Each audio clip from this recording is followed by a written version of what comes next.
Hello, I'm Robert McKay reporting for the NB Media Co-op in Moncton, where we're holding a series of media production workshops for people involved with the New Brunswick Common Front for Social Justice, a grassroots anti-poverty and social justice organization. So far, 5 sessions have taken place at the Moncton Public Library since the beginning of February, focusing on some basics of DIY journalism and video production. One of the people taking part is Marty Bourgeois, one of the co-creators of the series. In the interviews you're about to see, he describes his experience being unemployed for several months and searching for work, no easy task. Some good news, he recently landed a job. These interviews are part of a bigger project which the NB Media Co-op is working on, looking at issues including mental illness and poverty in New Brunswick, told from the perspectives of people with lived experiences of poverty. So, make sure you watch our website for that forthcoming documentary, nbmediacoop.org. Also, don't forget to follow us on YouTube at NB Media Co-op. And we are also, at least for now, still on the platform formerly known as Twitter, also at NB Media Co-op. We are not on Facebook or Instagram because their parent companies, Meta, shut down all Canadian news accounts last year. If you support what we do, please consider joining the co-op. We ask for a monthly or annual contribution of any amount. Just go to nbmediacoop.org and click on Join Donate. Now we go to uncut footage from our collaboration between the NB Common Front for Social Justice and the NB Media Co-op. Stay tuned.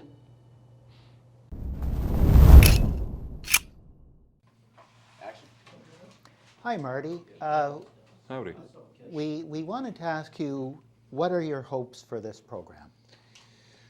Well, I hope it's as easy as advertised, and we're actually expanding opportunities for folks with less economic means than most, or at least few economic means, period, to be able to have their voices heard and to get a real conversation going, because it's more than just impoverishment of our lifestyles. It's really a quality sink for any and all involved, regardless of who's got the fanciest toys. The impoverishment that those without means doesn't just affect the quality of their lives, it also reduces the quality of others that imagine themselves not immediately affected. I'm not just talking about folks sleeping out in people's backyards unexpectedly, theft, violence, even drugs. I'm also mentioning, for some, it's as simple as the visual and oral fare of just hearing the consequences of poverty day in, day out, or on a weekly basis, and how guilt, matters such as confusion, to those who don't exactly have a great deal of empathy, anger, and how that affects their lives, and how it just gives everyone less confidence in the fact that we could all live more richer if we just shared the burden.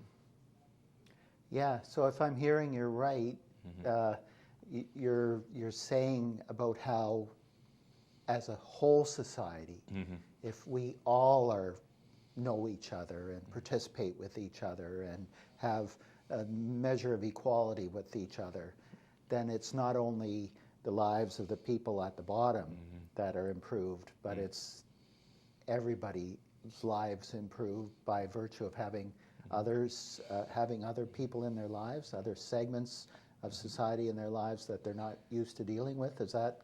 Indeed. My only question would be concerning the knowledge aspect, though it would be lovely to be open enough to new experiences as meeting people that might not necessarily be of your day-to-day business encounters or of one's immediate neighborhood or one's immediate interests. The knowledge more so would be from just sitting down and understanding that people are people regardless of their circumstances, and if you really want a solution, It's not by making a problem go away. It's by providing a means in which people can resolve key issues that keeps them in a problematic stance. No one wants to burden the other, no matter how much reality TV and other factors would like to convince us otherwise. People want to live an amenable way of life that's sustainable, that ensures goodwill. But if these solutions are always away from people's grasps, well... So, Marty, you've expressed the idea about how people are divorced from each other in a sense, and can't relate to each other. Even themselves, but please go on. Even in themselves. So can you tell me how that applies in your own life, in your day-to-day life, in your interaction with society, and in looking for work, having a career?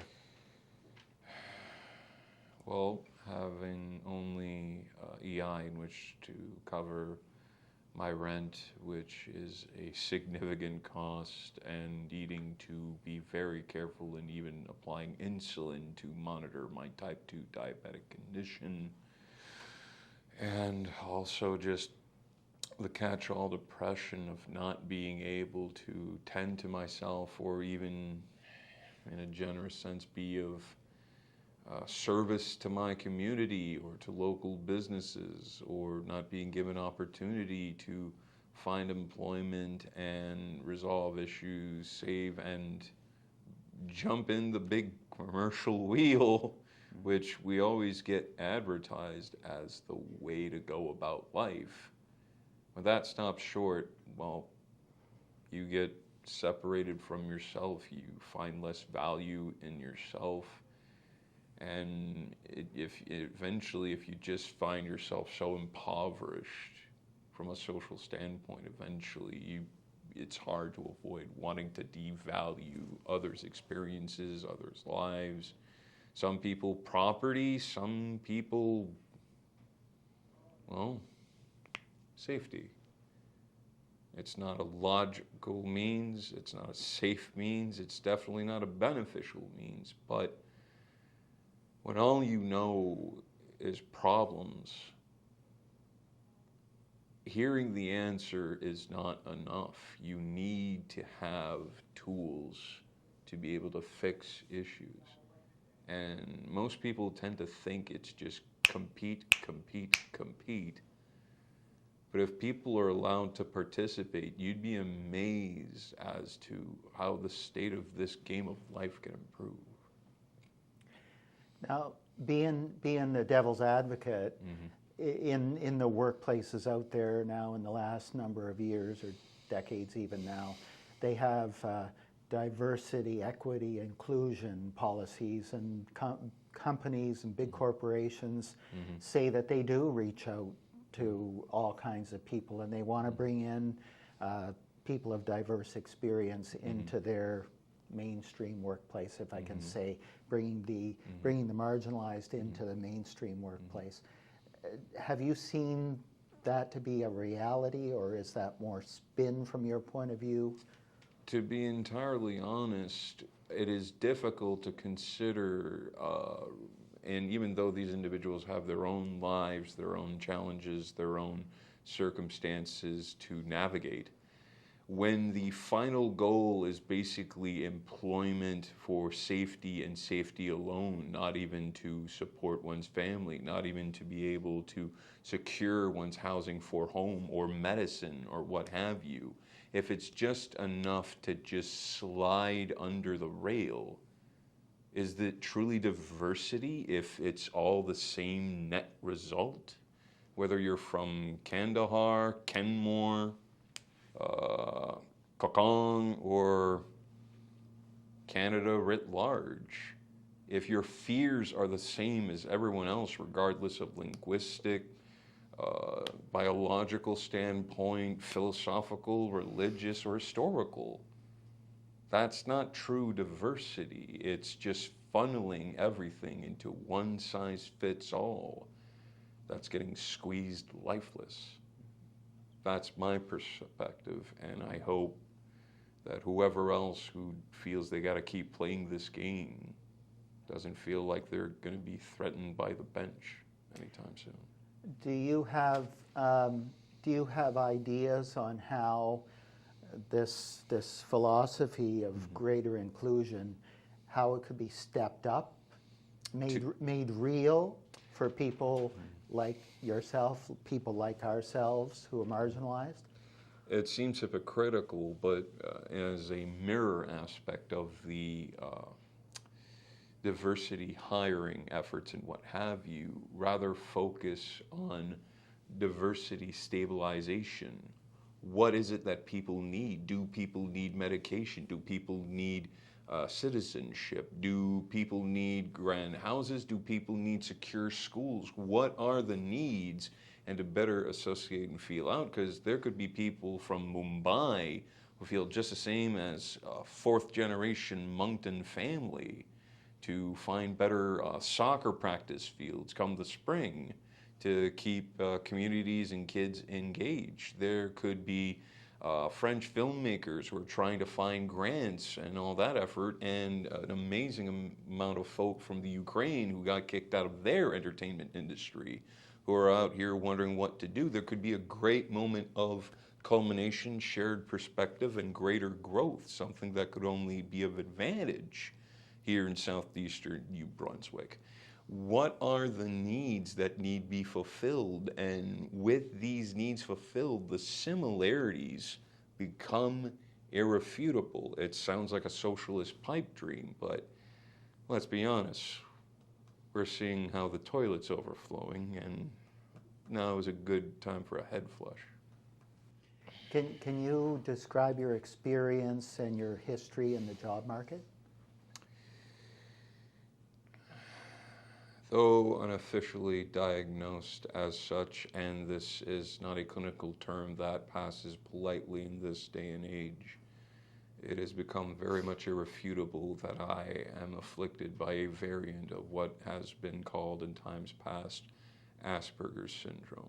At this moment in time, in more polite sociological factors, it's considered a format of high-functioning autism in terms of neurodiverse diagnosis.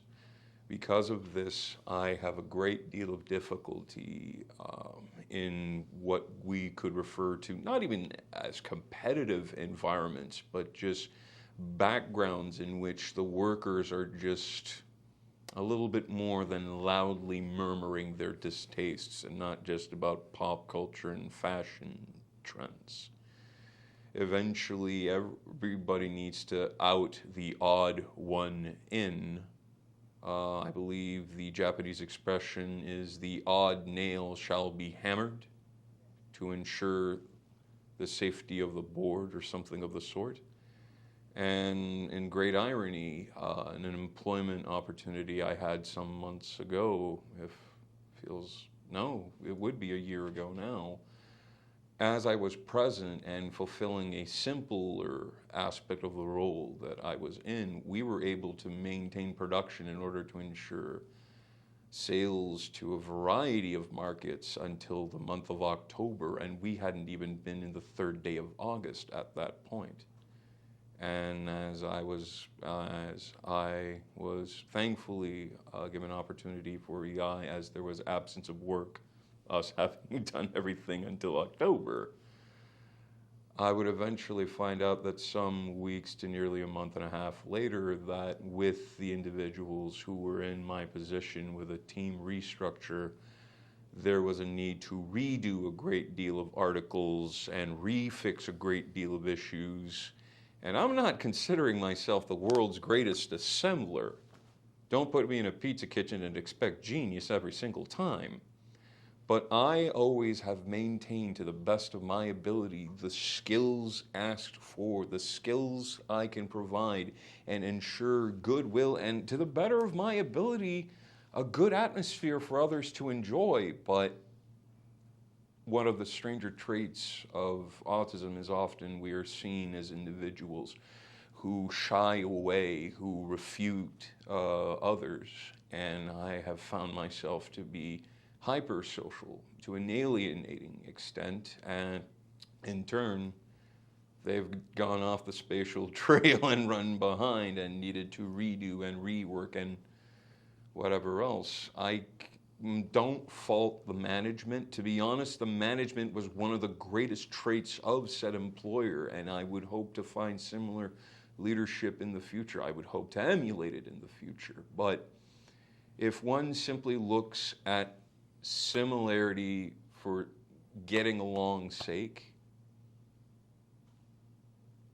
the wheels rust as well as go out of control and everything shuts down. By having odd ones out kept in, there's enough perspective to keep production going, and I would really love for this city to bear that in mind. That's a fascinating phrase, various phrases you used here, the odd ones out kept in. True diversity and inclusion, if you would, right? Not just when it's easy, but when it's hard. So if I'm understanding properly, you used the analogy about that I think the odd folks being nailed. And I'm trying to read between the lines. I'm specifically in the workplace then, if it's not too difficult. It sounds like you're saying that you were the odd one that got nailed. In many out. circumstances. If you're comfortable to share how that happens, the details of that, I'd like to know more. While remaining family friendly, I'll cite one place that has provincial contracts to take into consideration. To overtly simplify, masculinity seemed to be job number one, and the regional manager of all locations in Greater Moncton, to which I frequented quite extensively because I was the hot potato that didn't quite play the scenario of everyone else. I was subjected to abuse. I was not quite threatened, if only because of my 6'2" frame, and I was easily 150 pounds larger at the time, but I was disrespected frequently. I was manipulated in terms of results to make me seem as if I were incompetent. I was challenged on matters that were simply inconsequential.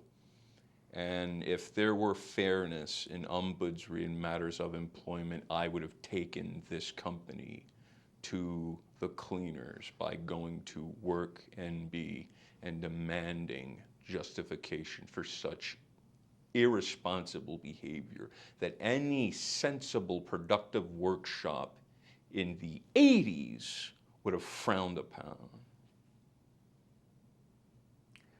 So when that happens, when you get pushed out, I'm trying to get into where's the origin of that. Does it become that you as the odd man out, if you will? How deep does the opposition go that wants to push you out? Is it the management down? From management down and off to the side, clientele. Basically, as far as the ball will roll, they'll make sure that I'm underneath that rock every single time and turn. He's strange, he's odd, we got to get rid of him. On average. On average. How so? How so, yeah, some specific examples of what they do. From basically another employer, as I was tired as all hell from working myself to near death-like states, there was a space in the basement in which I would rest after my shift and just try to regain, as the duress from my living situation as well as my employment was just seeping me from all ends. One individual decided to take a picture and upload it onto their Facebook account to basically try and mock me. And to be honest, I was so deep in the throes of depression that I could not care. However, when it was brought to my attention that the instructions I was given to clean particular elements that were highly neglected by the primary employees to whom said responsibility was accredited.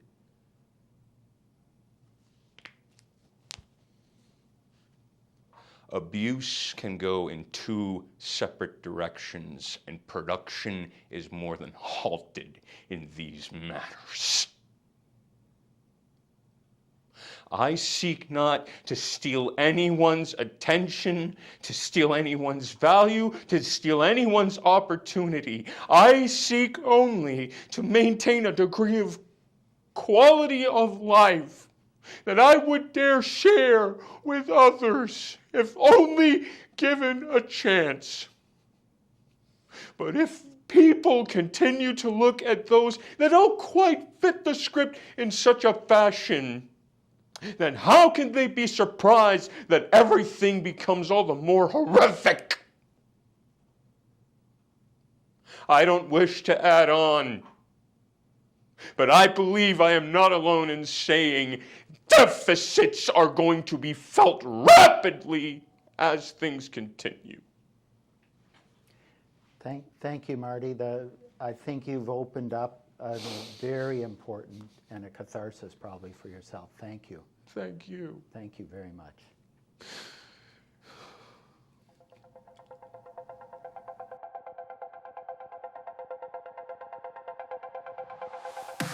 Okay, so Marty Bourgeois, thanks for speaking to the NB Media Co-op again. Glad to be here, I suppose. Just wanted to ask you about a little bit more about your life.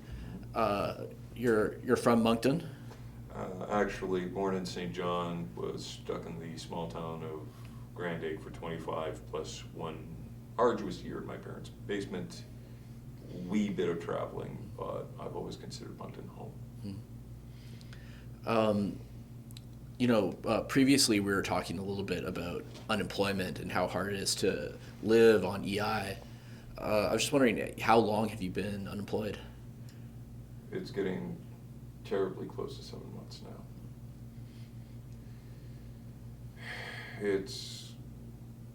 When you've asked every burger joint between what's basically halfway to Scoudouc to a pretty much abandoned zoo for a chance to flip burgers for them, and they consider you too intelligent or too stupid or too much or too little or too whatever. Too much of a misfit? It's an easy association, I suppose, for a theme, but I myself am a big fan of the Misfits, the original punk band and all that fun stuff, but it appears the world is not quite ready for those that, by their very existence, buck trend. And it's not exactly like I go out of my way. Sure, in my teen years and all that fun stuff, but at 40 years of age, just my body, my personhood, my sense of self sets off every warning sign an employer's got in their eyes. I'm just thinking, do they think I'm going to start a cult halfway through the Friars? There's so many other things to keep the wheels spinning. For as much as I like to consider myself a socialist, I am, above all else, a worker. If there's something to work, trust me, I'll have my focus on task. No problems.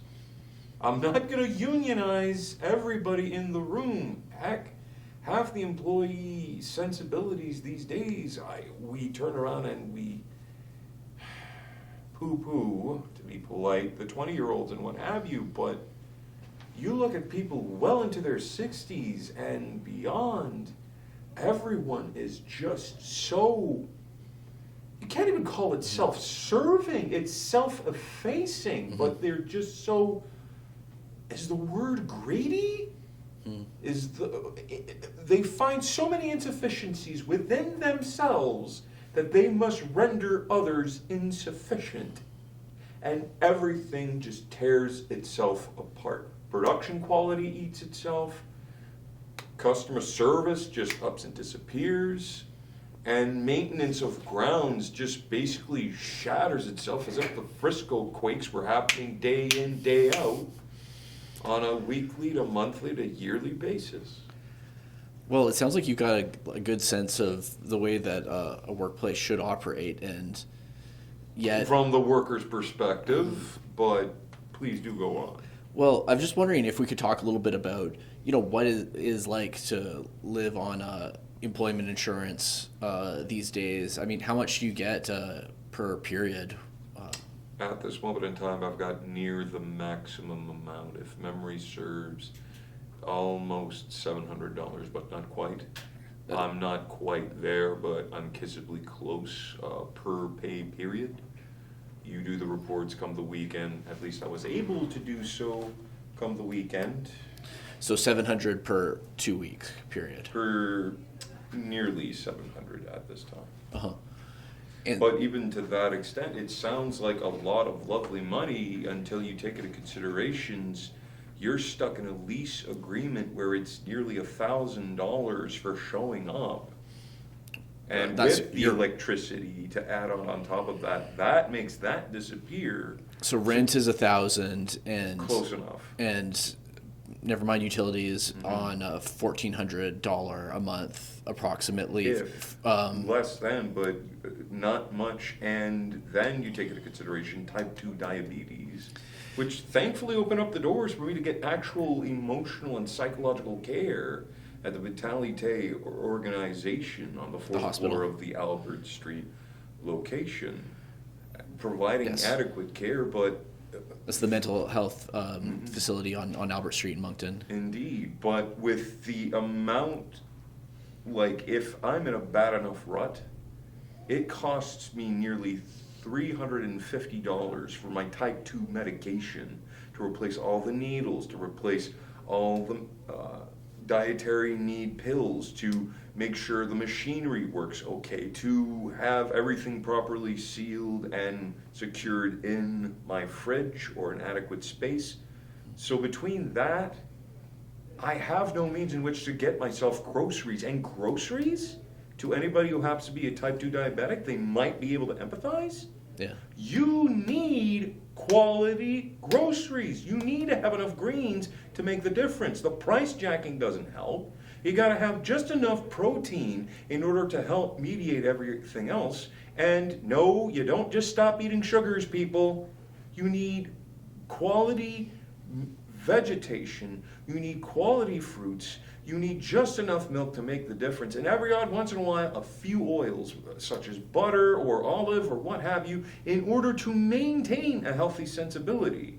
I'm lucky that I lost 130 pounds. The folks at the George Dumont Diabetic Clinic insisted that I get to 265. I was over 300 for a joke. I am at 230 for a joke right now, and it's entirely possible because I don't have sufficient meals and vegetation and proper diet that's probably making me get emaciated, beautifully emaciated. But since heroin chic ain't happening right now, there might not be a worthwhile audience, and I know I'm not satisfied. I'm scared. And I need to go to the Christian kitchens to ensure a good meal or have fantastic friends. So again, resorting to soup kitchens and food banks and so on. And when it comes to the insulin and all the other medical expenses for diabetes that you mentioned, $350. How often does that expense come up? $350 is thankfully a rarity, but still to have another $230 on this and $320 on the other, that. Something goes wrong, the insulin eventually goes past the expiration date. If you keep it in the fridge good and long, it lasts a while, but sometimes it just doesn't take. You need to readjust the amount, give yourself 15 minutes, give yourself another shot in order to alleviate. Sometimes there are other complications. The needles, fresh from the factory, are busted. You can't use those to adequately... by accident, the expense is always landing on you. And in and of itself, as much as I'd love to just shake my fist at the insulin industry and what the hell have you, until I basically live off rabbit pellets and maybe enough ginger to redden my hairs somewhat of a smidge. These are my means. I could try for the Mzipic methodology, but I know an individual who's currently undergoing that, and he said, stick to metformin. Because it's doing something aplenty. For those who are able to go on Instagram and just revitalize their healthy imagery, congratulations. But to those who want to live, we're still scared. Yeah, and money's tight on EI with the high cost of living, and on the other hand, jobs are not forthcoming for you right now. Just a minute ago, you heard our friend Robert McKay from the Common Front talking about this sort of vision for kind of peer support networks as a way of giving jobs for people, helping them out of this kind of rut. How does that strike you? In a beautiful world, a beautiful dream realized, I myself am subject to a space of depression that is so all-encapsulating that I know the 25-year-old me who basically about nearly 20 years ago went to NBCC Moncton on Mountain Road to provide human services and counseling, to have heard and to have been able to participate in the field in such a degree, I would have been in heaven. But we're not 20 years ago. And 20 years ago, the southeastern New Brunswick field, and there have been many dark corners of this province, en français as well as in English. And my God, the horror stories I could only imagine in the reserves. The lack of humanity that was applied from just institutionalized, like, you will take our care and like it, ethos, an absolute disrespect for a term I still find insulting, the clientele. They didn't buy into this. And they are certainly not being provided any sense of innate value in their own life, let alone chances to participate in the community. It's disgusting. And to turn around and I finally getting access to the services I should have had deep in my teens, to finally have it fully accredited that I have post-traumatic stress disorder-based depression in my 40s. It's real. It's not in my head. I'm not crazy. I have actual problems. And then to try and adapt myself and resolve these issues and realize just how much impossibly further I have to go. I get it because my blood sugars went crazy one time during COVID. I would love to be able to help in that degree, but I have nothing left in the tank that if the opportunity would arise, even if I were to make $40 an hour, I could not in good conscience launch myself into that because I know I would compromise everyone else because I have not the energy to keep myself in check. And that is the bitter, sweet pill. I'm healthy enough to know I have no strength left. But I'm so diseased in a way that I know I could not participate in the health of the community in that degree, and that is disgusting. Wow, it sounds like you're really struggling, and I guess I'm just wondering if you have any message for the people who are sitting up in the offices in Fredericton, the Premier's office, Minister of Social Development, or even in Ottawa for Justin Trudeau and them. At this point in time, you need to provide the blood cells a chance to do their work. You need to ensure that the body is able to repair itself. The body politic, the body vox populi, the body technocratic, industrial, what have you. You need to allow the smallest elements to be able to move forward freely so that not only would you have greater freedom to cash the hell on in, because let's be honest, at this point in time, the strain that has been put on the common Canadian consumer, the common Canadian kid, the common Canadian Christ figure in their own homes. Let's be honest, there are evils amongst us. But this would be so easily solvable if everybody just sat down and allowed good work to be done. For the conservative, there would be a conservativeship of greater value in which to ensure coherence of the model. In the liberal sense, it would liberate so many people from their own demons, let alone the causalities from beyond the industrial factors and their own historical issues. From the socialist perspective, hey, everybody's socializing. There's a greater equality and means of participation, which further loosens up the strain on the cops on the beat, which further allows greater sleep for the firefighters up in them houses, which allows a greater degree of cool and calm for the unfortunate folks driving those ambulances all over the place, and even, I hate to admit it, those lovely, deluded at times people who believe good change can come from just offering eggs and bacon come the morn, to be basically assaulted in certain senses, at times physical, but also on an emotional fray from those who have no other outlet. They have been so endangered by every other aspect of their life that they need strike out. It's the only language they understand of themselves. I think we've got to wrap up, but Fair enough. And anything else you want to add, Marty? The cheapest thing of all that would bring the greatest value to life is just a smidgen of empathy.